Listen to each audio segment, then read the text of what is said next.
Imagine the pain of losing your own child. Imagine the rage of knowing they were murdered, not by accident, not by mistake, but by people who thought they could get away with it. Now, imagine those same people discovering they just made a deadly mistake. Because the grieving father they crossed. He's a former Navy SEAL. Buckle up, because this story is packed with intense action, brutal revenge, and shocking twists. Before we dive in, I have a question for you. If someone harmed your family, and the law wouldn't bring them to justice, what would you do? Let me know in the comments. Also, where in the world are you watching from? And what time is it right now? Drop it below. I want to see how far this story is reaching. Globe showing Europe-Africa alarm clock. If you love gripping stories like this, don't forget to like, subscribe, and share so you never miss out on more powerful storytelling. Now, let's get into it. Because Malik Carter's enemies are about to learn what true regret feels like. Collision.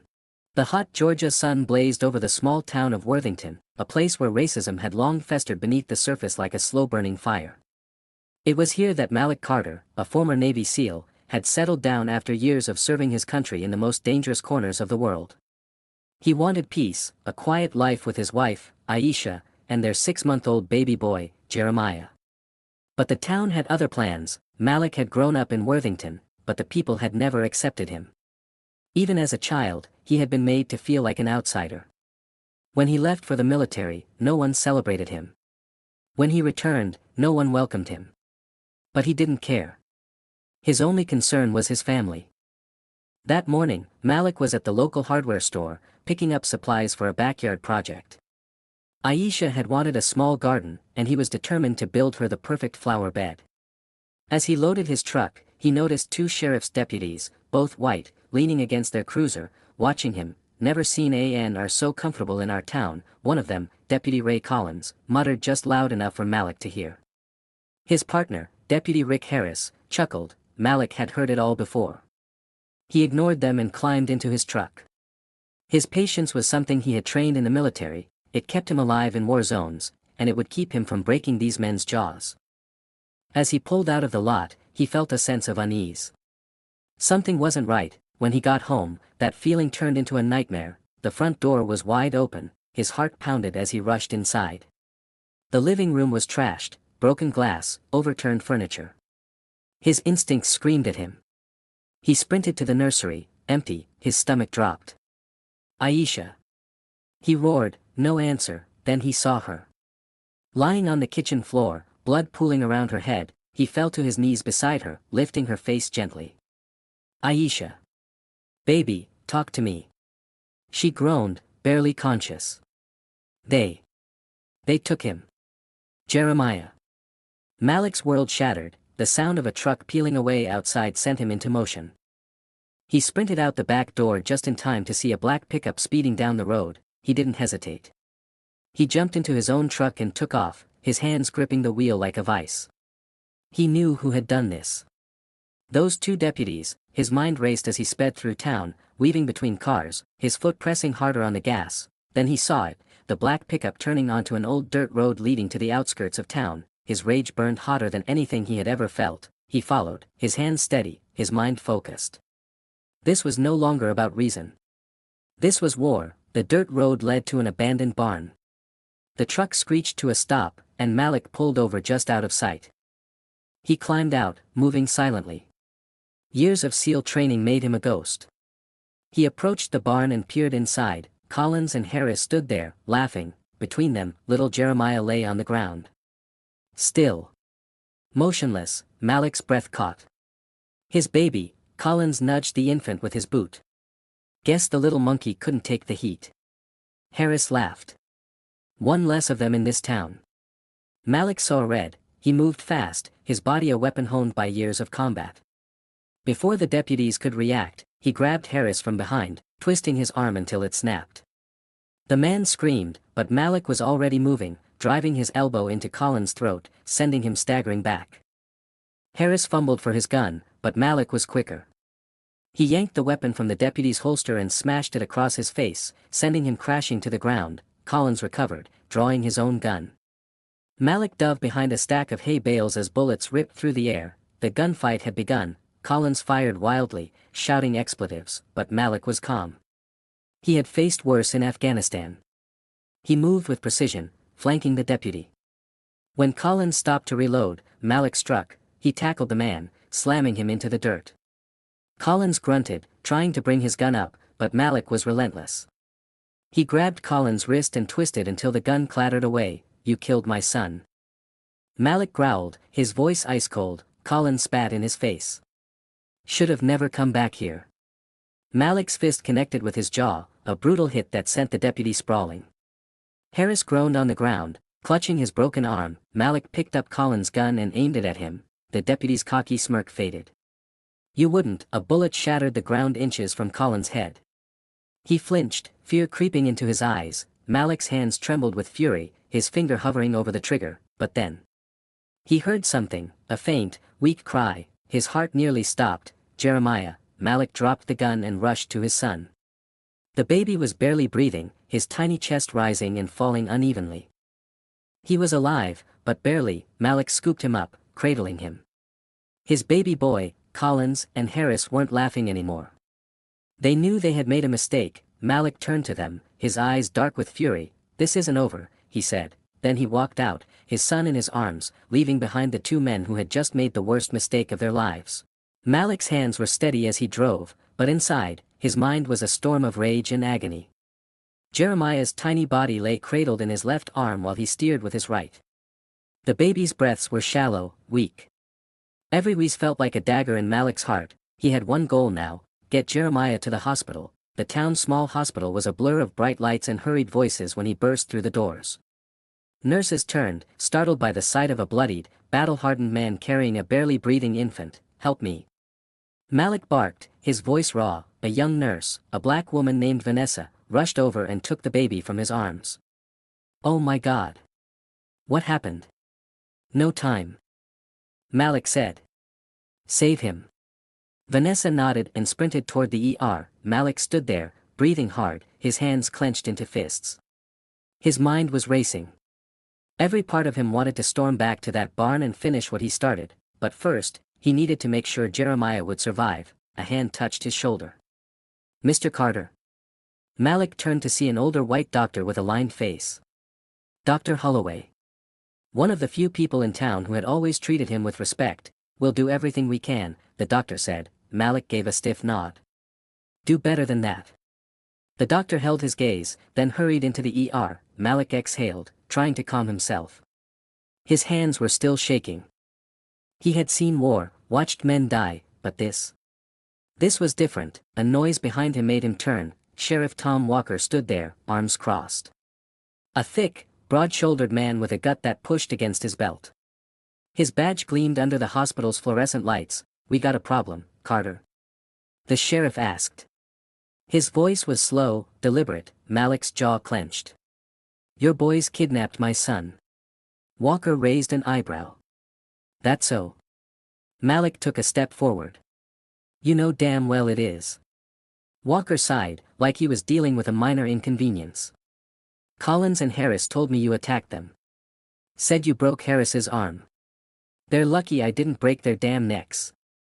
Malik growled. Walker smiled, but it didn't reach his eyes. "Now, I don't know what you think happened, but I can't have you running around causing trouble." Malik laughed coldly. "They almost killed my son, and I'm the problem." Walker pulled out his gun and pointed it at Malik's chest. "You're damn right," the sheriff said. The hospital lobby went silent. Nurses and patients froze, staring. Malik's pulse slowed. His mind went back to his SEAL training. Situational awareness. Escape routes. Potential weapons. He saw it all in an instant. Walker smirked. "You're gonna come with me now, Carter." "I ain't a skin." Malik held up his hands. "You really want to do this here?" Walker didn't move the gun. "Turn around. Hands behind your back." Malik calculated his next move. He could disarm Walker in a second, but that would make things worse. He had to play this smart. His baby was still fighting for his life. He couldn't afford to be in a cell when Jeremiah needed him, so, he turned around. Walker yanked Malik's arms behind him and slapped on the cuffs. "I'll deal with you back at the station," Walker muttered. As the sheriff led him toward the exit, Malik caught Vanessa's eyes.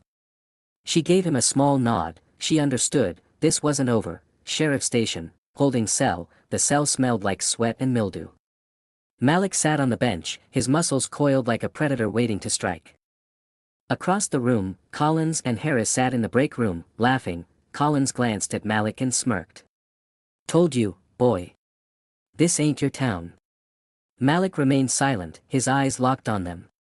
His mind was already working on an escape plan. Then, the phone rang. Walker picked it up, listened, and his face darkened. He hung up and turned to Collins and Harris. Hospital just called. That baby's still alive. Collins scowled.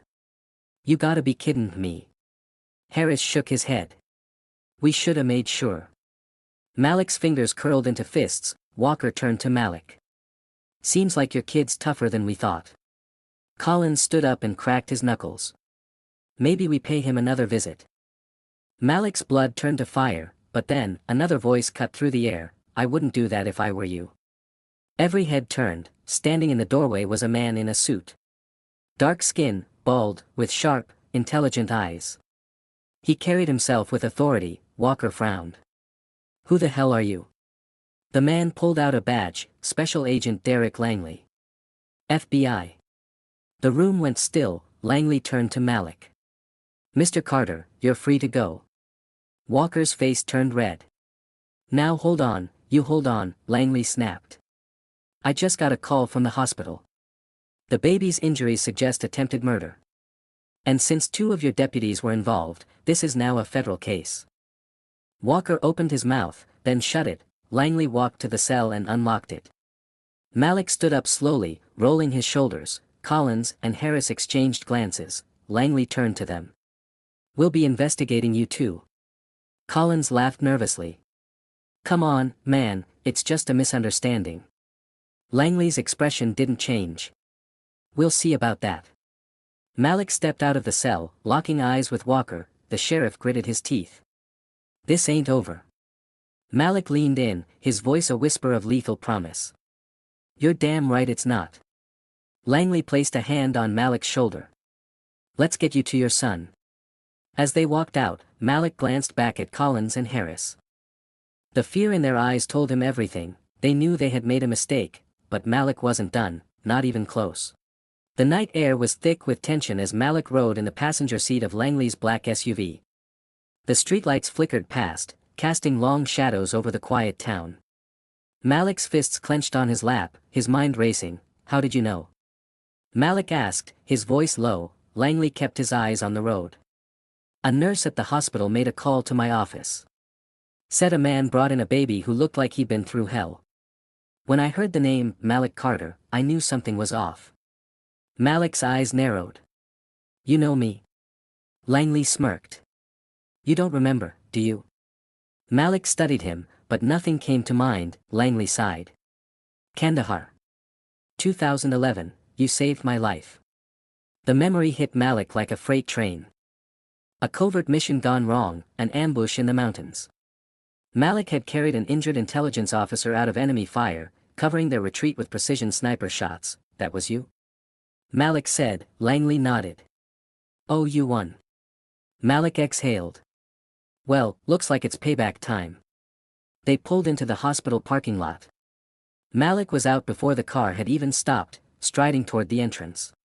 His heart pounded as he burst through the doors. Vanessa was waiting. He's stable, she said quickly. Still weak, but stable. Malik nearly collapsed in relief. Can I see him?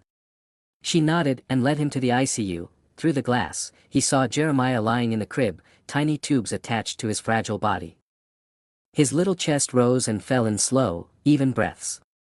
Malik placed a hand against the glass, his throat tightening. Langley stepped beside him. We'll find who did this. Malik's jaw clenched. I already know who did this. Langley sighed. I need you to let me handle this the right way. Malik turned to face him, his eyes like steel. The right way? His voice was dangerously calm. The right way lets men like them walk free. Langley studied him. Malik, no. Malik's voice was firm. They took my son. They tried to kill him. They think they're untouchable. Langley exhaled. What are you planning? Malik's eyes never left his son. They're about to learn that I don't play by their rules. Sheriff Station, midnight. Walker sat in his office, a bottle of whiskey on the desk. Collins and Harris were with him, laughing about something Malik couldn't hear, because Malik was outside. Watching, he had parked his car in the alley, dressed in black, blending into the shadows. His SEAL training had taught him how to move unseen, how to strike with precision, and tonight, he was hunting. His eyes scanned the station. 2 officers at the front, 1 in the back lot. Standard rotations, child's play. Malik moved swiftly, staying low as he slipped toward the back entrance. The lone officer was smoking a cigarette, oblivious, a quick chokehold. No sound. The officer slumped to the ground. Malik stepped over him and picked the lock. He was inside. The station was dimly lit.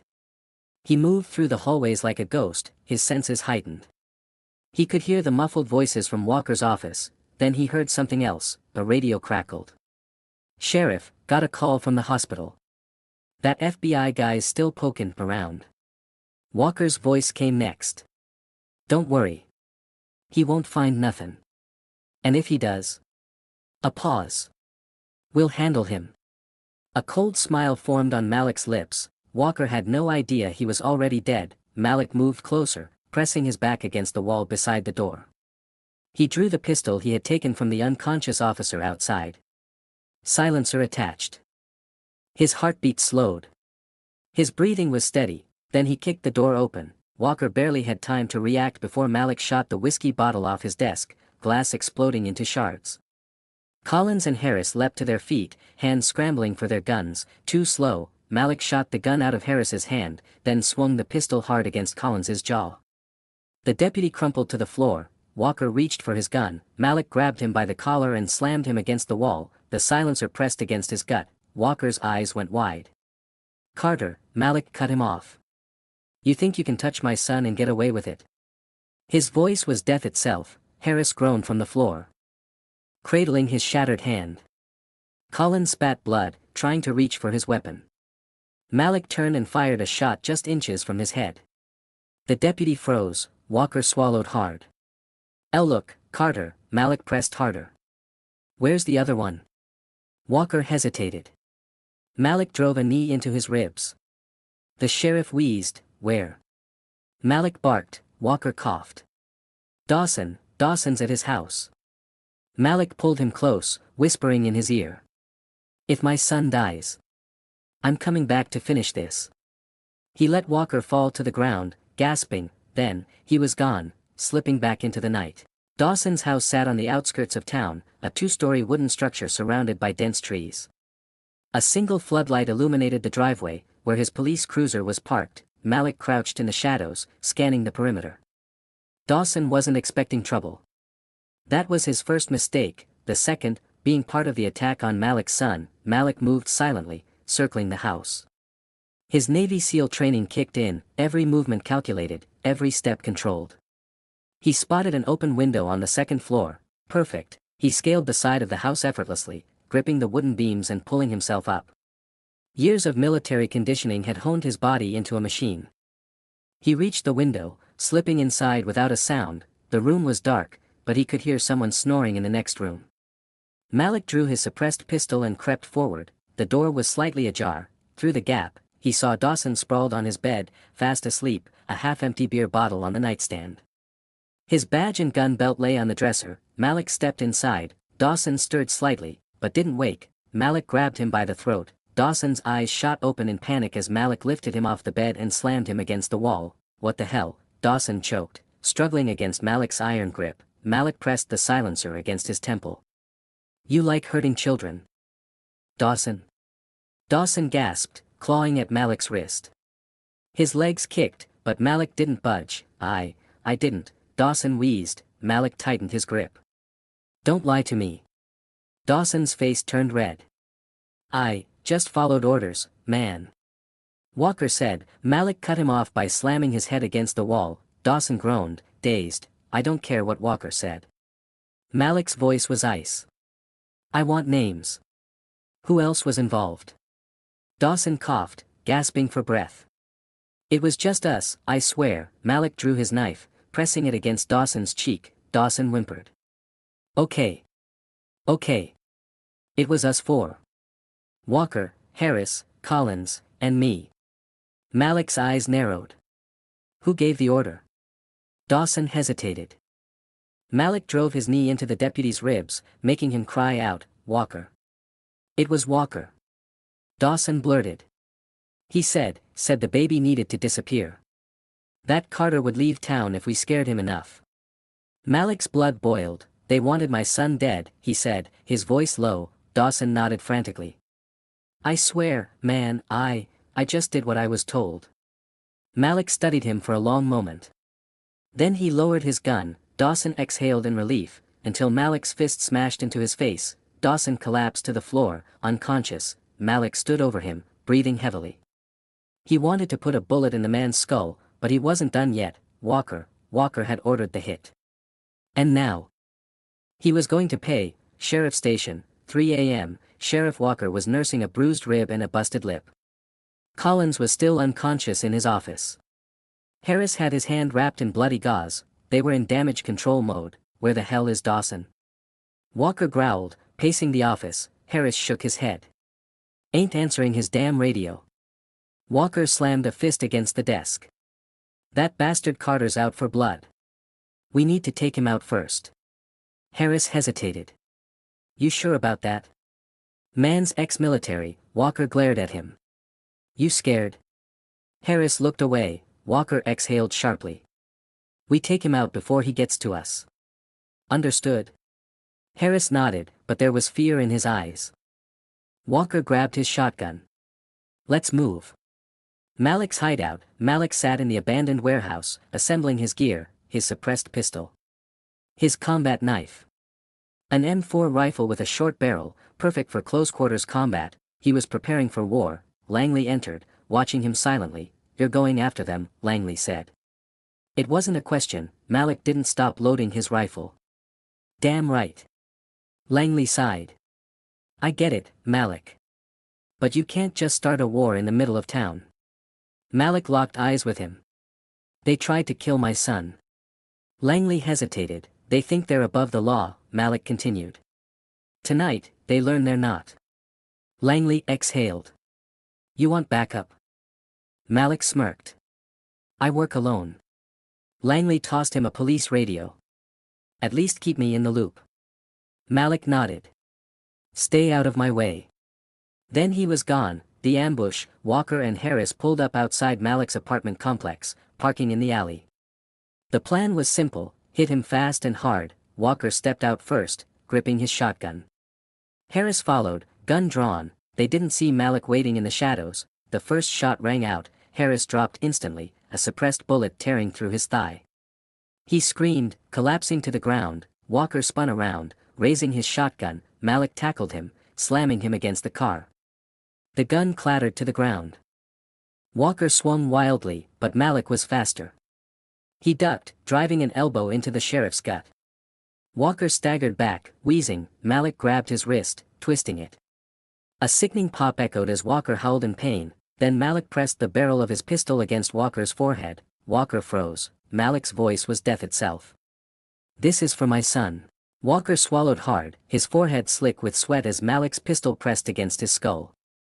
His breath came in ragged gasps, and his body trembled from the pain of his dislocated wrist. Harris groaned nearby, clutching his bleeding thigh, his fingers slick with blood. Malik's voice was calm, eerily controlled.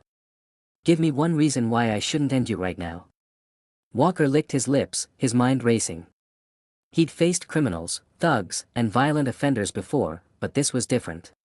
Malik Carter wasn't just a man, he was a trained killer. Listen, Carter. Walker's voice shook. You don't have to do this. Malik cocked his head. That so? Walker nodded frantically. You kill a cop, and the whole damn department will be after you. Malik let out a slow, cold chuckle. They already are. Walker's pulse pounded. I'll make you a deal. Malik's grip tightened on the gun. You think you're in a position to bargain? Walker's mouth opened, but he didn't have time to answer. The sudden wail of sirens shattered the tense silence. Malik's eyes flicked toward the flashing lights that lit up the alleyway. Multiple squad cars screeched to a stop, tires skidding across the pavement. Doors slammed as officers poured out, weapons drawn, drop your weapon. A voice bellowed through a loudspeaker. Hands in the air. Malik didn't move, his instinct screamed at him to end Walker. To pull the trigger and take out the man who ordered his son's murder. But he wasn't reckless. Not yet, Walker grinned weakly, taking shallow breaths. Looks like you're surrounded, tough guy. Malik remained calm, his mind assessing every detail. 8 officers, tactical vests, standard-issue Glocks. A few had rifles. No snipers. The angles were bad, but not impossible. You gonna run, Carter? Walker taunted. Or you gonna die like a fool? Malik smirked. You underestimate me.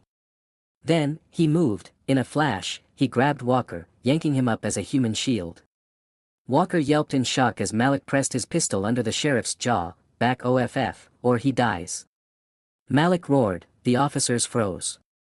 One deputy, a younger man, hesitated, his finger twitching on the trigger, hold your fire.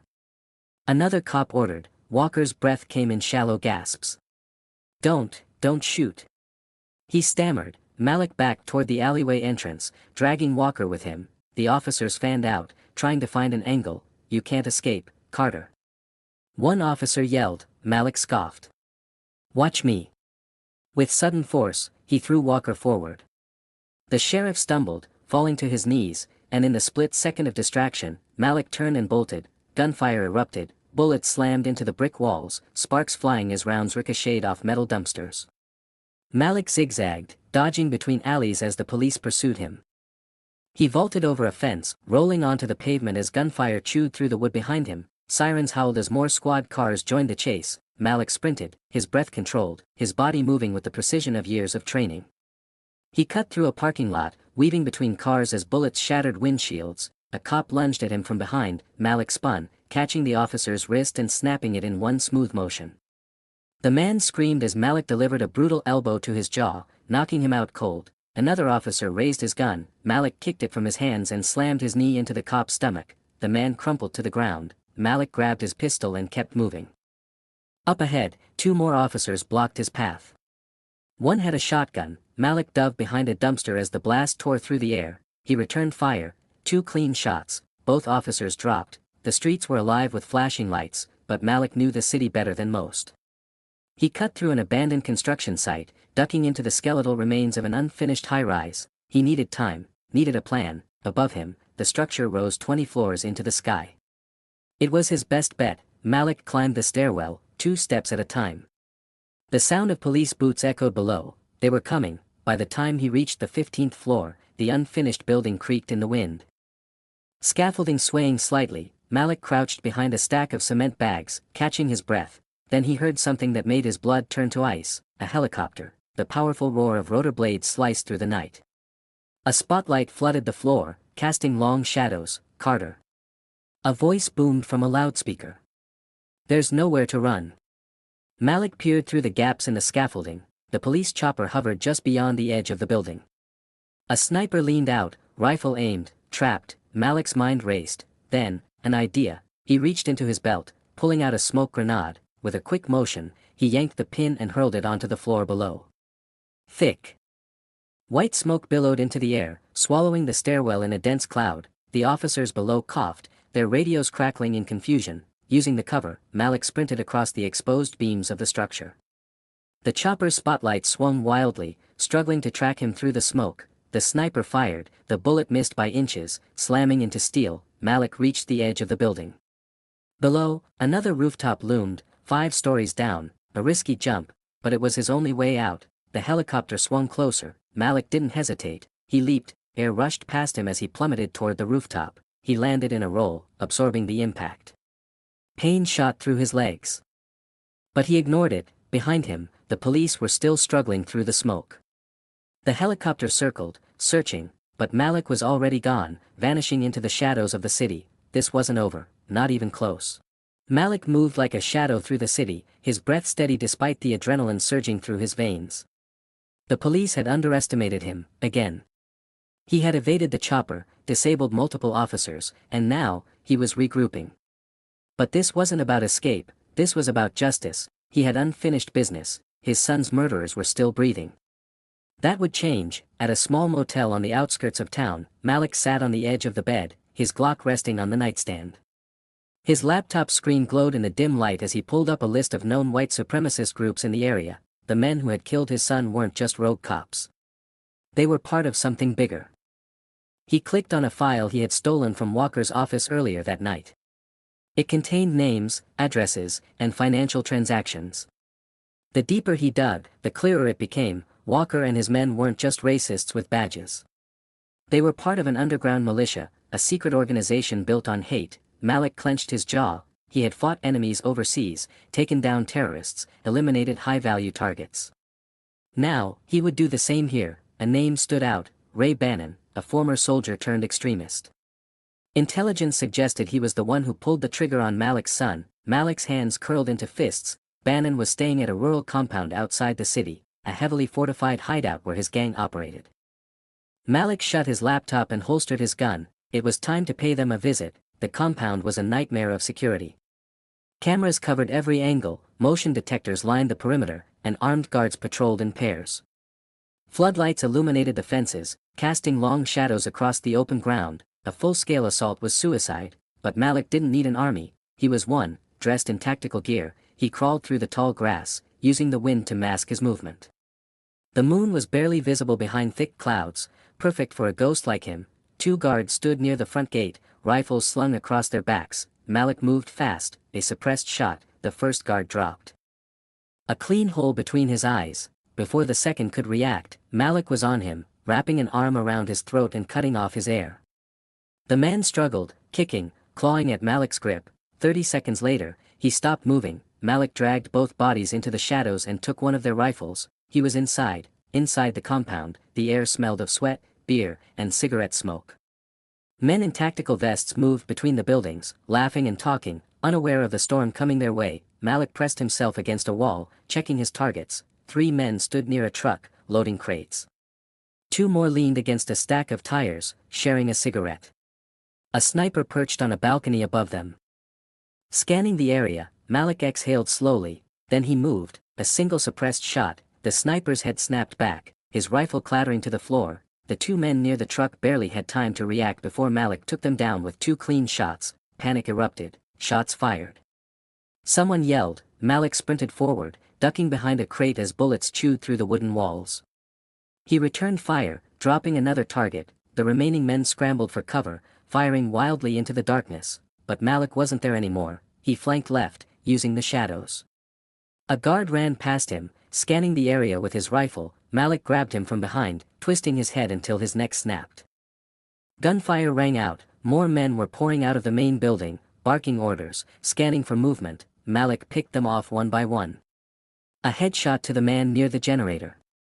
A gut shot to the thug trying to flank him. He reloaded quickly, his hands steady. This was what he was trained for. By the time the last shot was fired, the compound was littered with bodies. Malik stepped over the corpses, his eyes locked on one door, the main house, where Ray Bannon was waiting. The house was silent. Malik kicked open the door, sweeping the room with his rifle. No one. Then, movement upstairs.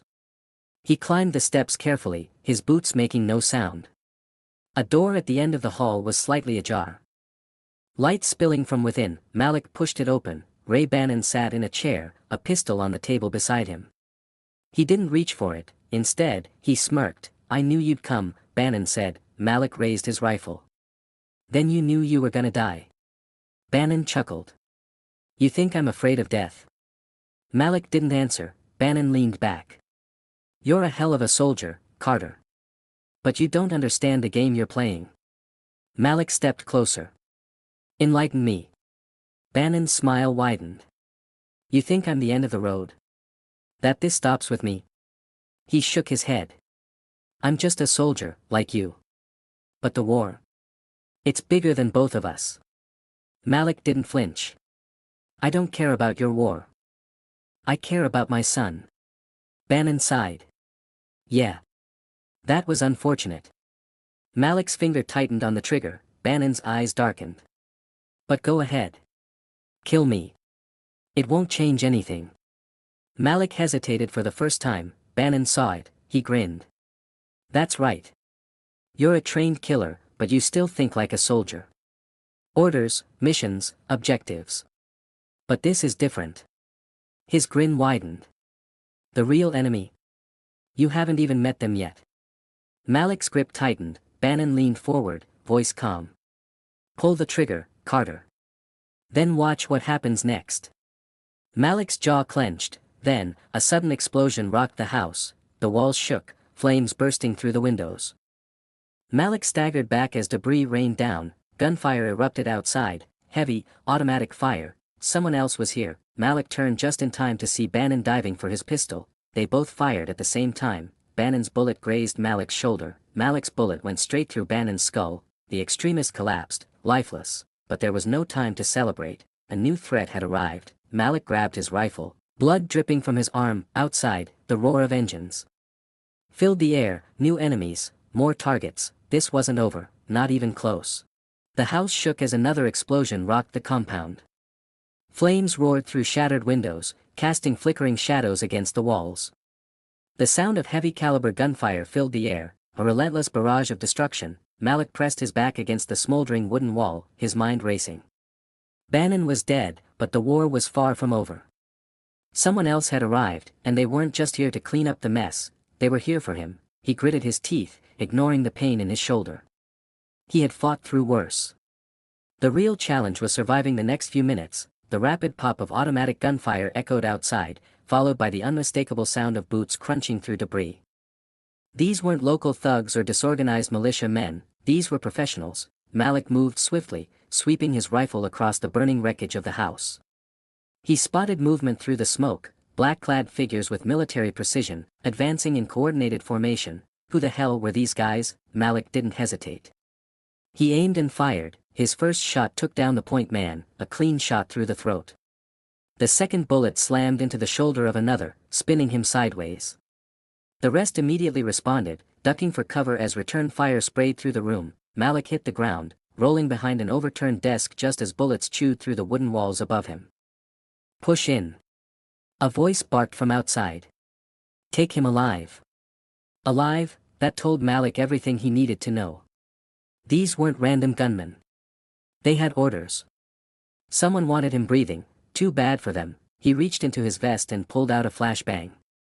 He pulled the pin, counted to 2, and lobbed it over the desk. A sharp bang detonated through the air, followed by stunned shouts. Malik moved fast. He surged forward, rifle up, taking down one disoriented attacker with a shot to the chest. The next man barely had time to react before Malik slammed his rifle butt into his jaw, sending him sprawling. More gunfire erupted. Malik ducked, rolling into the hallway as bullets shredded the doorframe behind him. He needed a better position. The house was compromised. His only way out was through the fire. Malik burst through a side door just as another explosion rocked the building behind him. Smoke billowed into the night sky, painting the compound in a hellish glow. A convoy of black SUVs and armored trucks sat near the entrance. More gunmen were spreading out, scanning for him. Malik dropped into a crouch behind a stack of crates, quickly assessing the situation. At least 12 hostiles. They were using military tactics, controlled movements, tight formations. Whoever sent them wasn't playing games. Malik took a deep breath, then he struck. He popped up from cover, squeezing the trigger. The first man dropped instantly, blood misting the air. Malik pivoted, taking down another before the rest could react. Shouts of alarm rang out. There. He's moving. A sniper perched on one of the SUVs took aim. Malik was faster. His bullet ripped through the man's scope, shattering glass and skull in one devastating shot. The remaining gunman opened fire. Malik sprinted, weaving between cover as bullets sparked off metal and concrete. His movements were sharp, efficient, a lifetime of training in every step. He slid behind an abandoned truck, yanking open the door. A dead man's body slumped forward. One of Bannon's men.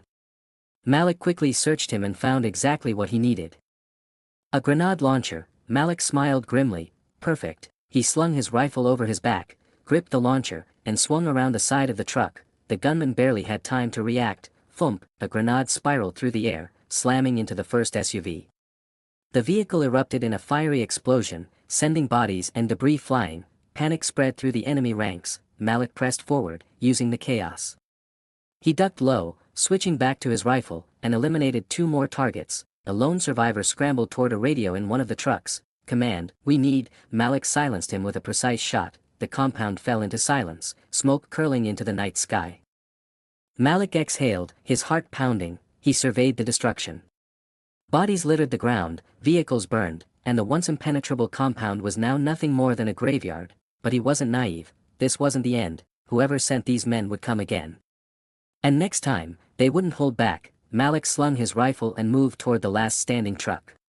He checked the glove compartment and found a burner phone. He powered it on. A single number was saved in the call history. He didn't recognize it, but he knew one thing. Whoever was on the other end had the answers he needed. Malik pressed redial. The phone rang once, twice, then a voice answered, calm.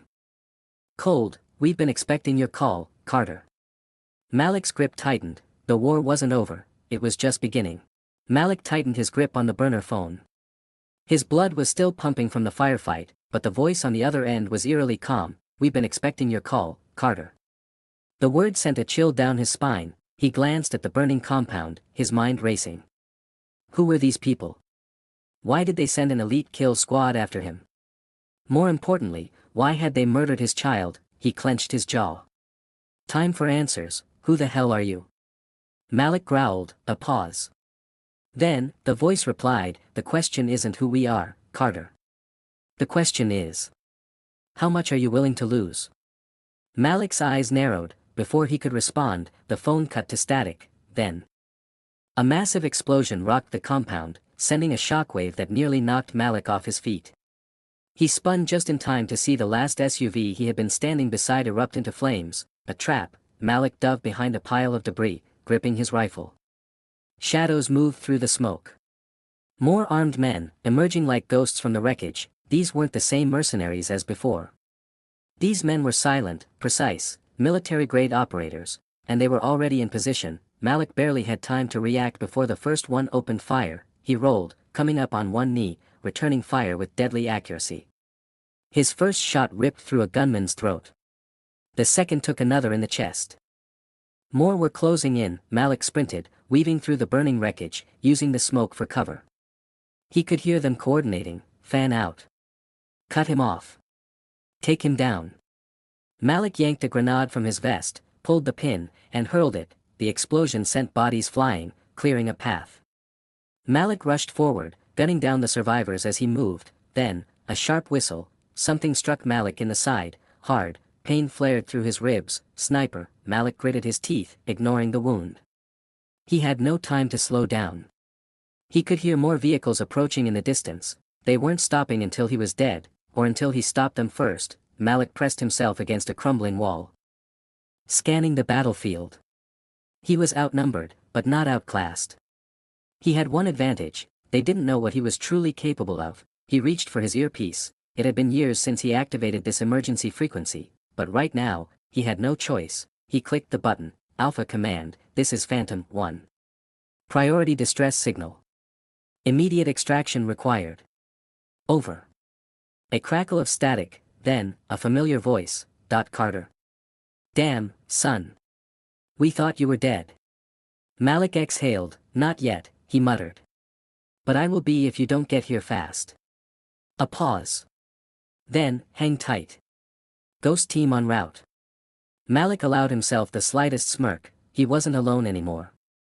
The enemy regrouped quickly, moving in with precision. Malik took out two more before they started laying down suppressive fire. Bullets shredded the air around him, forcing him to stay low.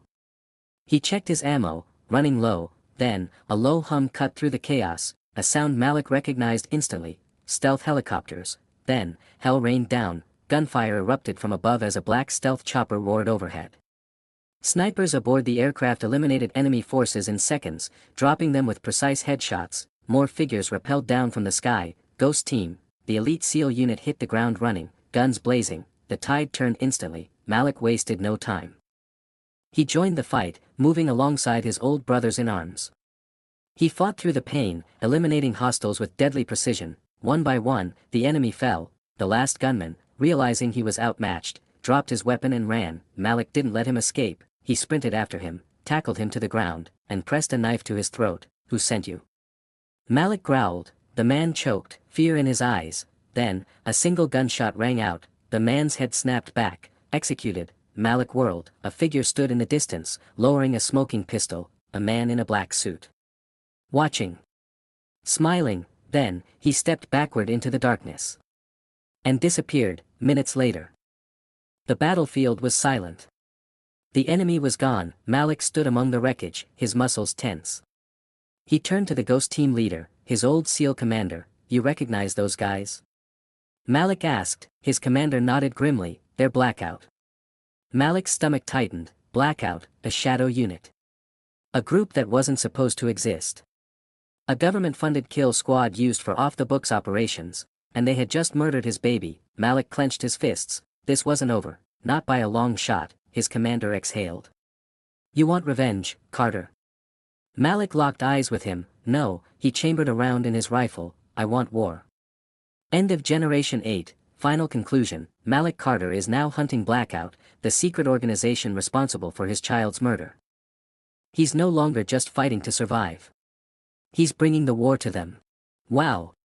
What a thrilling ride this story has been. From heartbreak to action, from loss to revenge, Malik Carter stopped at nothing to bring justice to those who took everything from him. And trust me, the war is far from over. I hope you enjoyed this story as much as I enjoyed bringing it to you. If you want more action-packed, suspenseful stories, make sure to like, subscribe, and share so you never miss a single upload. Also, let me know in the comments, what was your favorite part of the story? And if you were in Malik's shoes, what would you have done? Let's talk about it. Thanks for watching, and I'll see you in the next one. Fire Collision.